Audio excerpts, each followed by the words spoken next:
बिस्मिल्लाहिर्रहमानिर्रहीम। प्रोग्राम सवाल से जवाब तक मैं हूं आपका मेज़बान मलिक ज़फ़र इकबाल, और आज के जो हमारे मुअज़्ज़ज़ मेहमान हैं वो असिस्टेंट कमिश्नर कमालिया ज़रियाब साजिद कंबोज साहब हैं, और मेरे साथ सीनियर सहाफ़ी शबीर हुसैन शाहिद साहब भी मौजूद हैं। अस्सलाम वालेकुम सर, हम आपको अपने प्रोग्राम में खुश आमदीद कहते हैं। कैसे हैं आप? जी वालेकुम सलाम, बहुत शुक्रिया जी। सर, हम आपसे पहला सवाल हमारा ये है कि जो कमालिया में सरकारी अराज़ी पे लोगों ने कब्ज़ा कर रखा था, वो आपने कितनी सरकारी अराज़ी वागुज़ार करवाई है और उसकी मालियत कितनी है? जी बिल्कुल, मैं आपको ये बताता चलूँ कि गवर्नमेंट ऑफ पंजाब का जैसे स्ट्रेस है कि एंटी इंक्रोचमेंट ड्राइव पे बहुत अहमियत दी जा रही है पूरे पंजाब में, तो इसी सिलसिले को हमने कंटिन्यू रखा है। तहसील कमालिया में हमने 3 अब तक बड़ी कार्रवाइयाँ की हैं, जिसमें स्टेट लैंड को रिट्रीव कराया गया है, जिसमें अड्डा कलेरा था हमारा, उधर हमने जो है कार्रवाई की स्टेट लैंड, जिसमें हमने 22 कनाल 8 मरले जो है वो रिट्रीव कराया। इससे पहले अड्डा बूसी था, उधर 39 कनाल की इंक्रोचमेंट हमने की, एंटी इंक्रोचमेंट। उसके बाद मौजा खोड़ में जो है वो 4 जो है कनाल पे मुहित एक ज़रई जो रकबा था उस पर इंक्रोचमेंट थी, उसको हमने क्लियर कराया। तो इसकी जो कुल मालियत है वो तकरीबन 8.5 करोड़ रुपया बनती है, और इंशाल्लाह ये हमने इसकी लिस्टें मुरतब करा ली हैं। हम पूरी तहसील में जहाँ जहाँ इंक्रोचमेंट हुई है स्टेट लैंड पे, इसको हम क्लियर करवाने जा रहे हैं, और ये जो ऑपरेशन का सिलसिला है ये कंटिन्यू रहेगा इंशाल्लाह।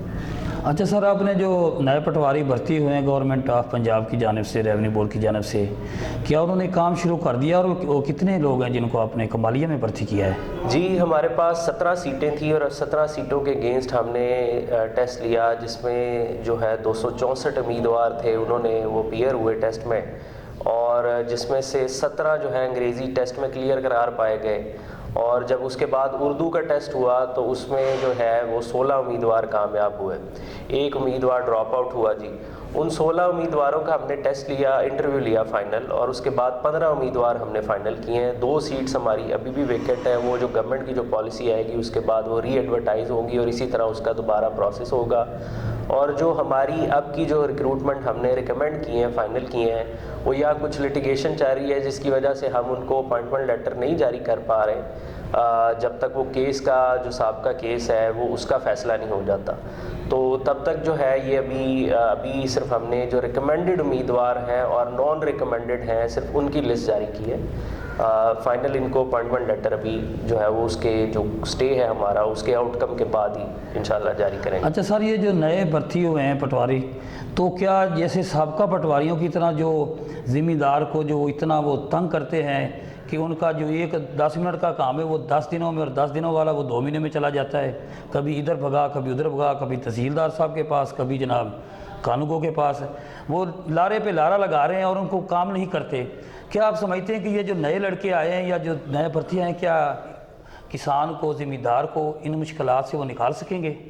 जी बिल्कुल दुरुस्त आपका ये आपने पॉइंट आउट किया। जनरल जो है वो इम्प्रेशन यही होता है कि पटवारी हजरात या हमारे जो रेवेन्यू ऑफिशियल्स हैं वो काम नहीं करते, लेकिन तहसील कमालिया के बारे में मैं थोड़ा सा आपको अपडेट करता चलूँ कि यहाँ जितना भी हमारा स्टाफ है हमने उसको मुख्तलिफ जो है इंगेजमेंट्स में मसरूफ़ रखा होता है, जिसकी वजह से वो अक्सर अगर दफ्तर में नहीं पाए जाते, लेकिन हम जो है इसको कोशिश करते हैं कि एक उनका टाइम जो है वो मुख्तस रखें, जिसमें 10 से 12 तक वो लाजमी अपने ऑफिस में बैठें, ताकि लोगों के जो है वो ऑफिशियल काम है वो भी ना रुकें, और हमारे जो फील्ड के काम है वो भी, क्योंकि पटवारी एक फील्ड जॉब है तो पटवारियों को फील्ड में निकलना पड़ता है, जिसकी वजह से अगर कोई साइल कोई इम्प्रेशन जाता है तो मैं उनको ये उनके गोश गुजार करना चाहता हूँ कि 10 से 12 हमारा अमला मुझ समेत हम ऑफिस में ज़रूर मौजूद होते हैं, अगर कोई इमरजेंसी ना आ जाए जिसमें हमें फील्ड में जाना पड़े, और उस दौरान वो अपना काम बाहसन तरीके से करा सकते हैं। जहाँ तक नए पटवारियों की भर्ती की बात है, और आपने पुराने और नए पटवारियों का कंपैरिजन का किया है, उसमें मैं ये बताता चलूँ कि जो ये नई रिक्रूटमेंट है ये बिल्कुल फ्रेश और जो है वो एनर्जेटिक लड़के हैं, यंग एज के लड़के हैं, 21, 22, 23 साल की उम्र में जो है इन्होंने ये कम्पीट किया, एग्ज़ाम क्लियर किया है, ये सारे प्रोसेस से गुजरे हैं, तो हमारी इनसे तवक्कात जो है वो बहुत हाई हैं। और जो एक पढ़ा लिखा एक MSc किया हुआ या MA किया हुआ लड़का अगर पटवारी लगेगा, پڑھا لکھا لڑکا پٹواری کی جاب کو جو ہے وہ آپٹ کرے گا تو ڈیفینیٹلی چینج آئے گا. یہ جو گورنمنٹ آف پنجاب کا بورڈ آف ریونیو کا جو یہ انڈکشن کا طریقہ کار ہے پٹواریوں کا, یہ ینگ ریکروٹمنٹ ہے, اس کے پیچھے ویژن بھی یہی ہے کہ یہ جو ہے نئی بھرتیاں, نئے فریش بلڈ آئیں اور جو ہمارا بسیدہ اور پرانا نظام پٹوار سرکل کا کلچر چلا آ رہا ہے اس کو جو ہے وہ ریپلیس کریں. تو انشاءاللہ ان کے آنے سے کافی مثبت تبدیلی آئے گی. سر شہر میں صفائی ستھرائی کے حوالے سے کوئی اپڈیٹ ہیں آپ کے پاس؟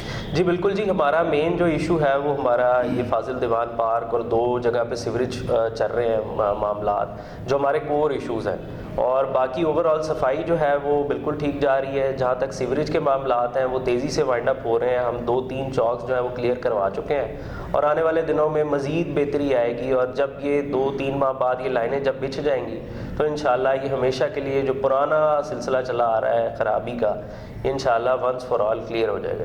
جی شبیر بھائی آپ کوئی سوال کہنا؟ شہر میں انکروچمنٹ کے حوالے سے سوال ہے کہ یہ جو انکروچمنٹ کروائی جاتی ہے اس کے بعد پھر وہ لوگ پھر روڈ پہ آ جاتے ہیں. ایک دوسرا یہ جو گورنمنٹ ہائی اسکول نمبر 1 ہے اس میں سر جب چھٹی ہوتی ہے نا بہت زیادہ رش ہوتا ہے. اگر ٹرانسپورٹ کے لیے ٹریفک والوں کی ڈیوٹی اگر لگا دی جائے, 10 منٹ کا کام ہوتا ہے زیادہ سے زیادہ, تو میرے خیال ہے اس پہ آپ کو روشنی ڈالیں. دیکھیں انکروچمنٹ پہ ہم بڑی گہری نظر رکھے ہوئے ہیں, چاہے وہ شہر میں ہو, چاہے جو عارضی ہو, چاہے مستقل ہو. تو جو اس روڈ کا جہاں تک سوال ہے اس میں تھوڑا سا سمجھنے کی یہ ضرورت ہے کہ ہمارا جنرل بس اسٹینڈ بننے جا رہا ہے جس کو ورلڈ بینک کی ٹیم آ کے وزٹ کر چکی ہے. جب ہمارا بس اسٹینڈ بن جائے گا تو جتنی بھی ہیوی ٹریفک ہے اس کا سارا لوڈ ایک سائڈ پہ شفٹ ہو جائے گا اور ریزلٹنٹلی بہتری آئے گی اس سارے روڈ کے فلو میں. جہاں تک ٹریفک کے اہلکاروں کی تعیناتی کا سوال ہے تو وہ ہر ٹائم وہاں موجود ہوتے ہیں, لیکن جب ٹریفک کا فلو اتنا زیادہ ہو جاتا ہے جو وہ کنٹرول میں نہیں ان سے افیکٹولی ہو پاتا تو ڈیفینیٹلی میس کریٹ ہوتا ہے. یہ آپ کی بالکل آپ نے درست نشاندہی کی ہے, ہم اس پہ خود بھی چیک رکھتے ہیں اور میں بذات خود بھی جو ہے 12 سے 2 کے درمیان اکثر وہاں پہ چکر لگاتا رہتا ہوں اگر کوئی مس مینجمنٹ پائی جائے. لیکن خوشائن بات یہ ہے کہ جنرل بس اسٹینڈ کے بننے سے یہ ساری روڈ جو ہے اس میں اس کے ٹریفک فلو میں بہت بہتری آنے والی ہے اور انکروچمنٹ پہ ہم گہری نظر رکھے ہوئے ہیں, انشاءاللہ بہتری آئے گی. جی بہت شکریہ اسسٹنٹ کمشنر کمالیہ زریاب ساجد کمبوز صاحب, آپ نے ہمیں ٹائم دیا, آپ کا بہت شکریہ. ناظرین اسی کے ساتھ ہی ہمارے پروگرام کا وقت ختم ہو جاتا ہے. انشاءاللہ ہم نئے مہمان کے ساتھ دوبارہ آپ کی خدمت میں حاضر ہوں گے. تب تک اپنے میزبان ملک ظفر اقبال کو دیجیے اجازت. اللہ حافظ.